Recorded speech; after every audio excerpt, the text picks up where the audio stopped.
অপূর্ব স্বাদের দেশ আমার বাউনবাইরা, দিগন্ত জোড়া হাওরের দেশ বাউনবাইরা, আবার তুচ্ছ বিষয়ে টেটা নিয়ে মাঠে নামার দেশও কিন্তু ব্রাহ্মণবাড়িয়া।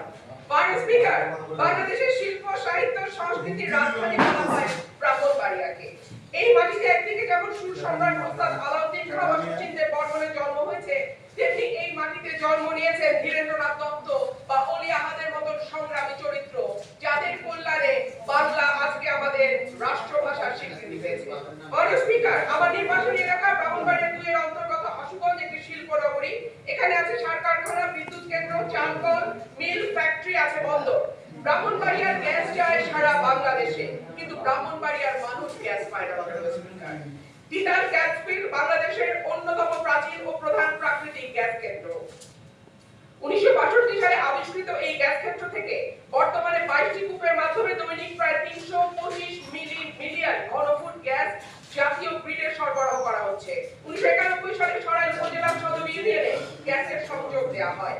শুরুর দিকে গ্রাহক ছিল 1000, বর্তমানে কাগজে কলমে 5000, কিন্তু অবৈধ সংযোগ যদি আমরা এর সঙ্গে যুক্ত করি তাহলে প্রায় 8 থেকে 9000। কিন্তু প্রত্যেকজন গ্রাহকই আছে চরম গ্যাসের সংকটে। সরাইল সদরে 1.5 কিলোমিটার এলাকায় 6 ইঞ্চি এবং 1 কিলোমিটার এলাকায় 4 ইঞ্চি ব্যাসের পাইপ দিয়ে গ্যাস সঞ্চালন লাইন চালা হয়েছে। এরপরে পাড়ায় পাড়ায় 2 ইঞ্চি ব্যাসের পাইপ বসানো হয়েছে।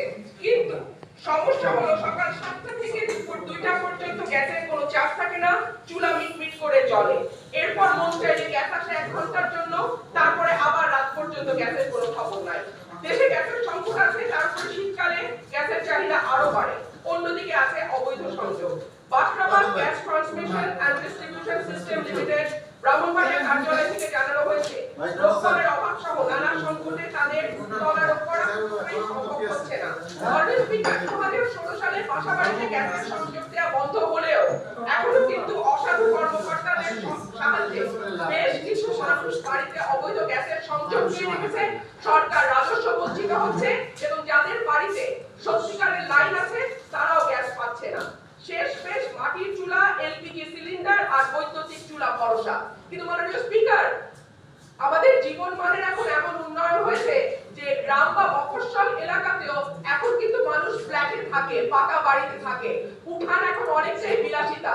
সুতরাং মাটির চুলায় রান্না করা বাস্তবতা বিবর্তিত। মাননীয় স্পিকার, আমাকে 2 মিনিট সময় বাড়িয়ে দেবেন।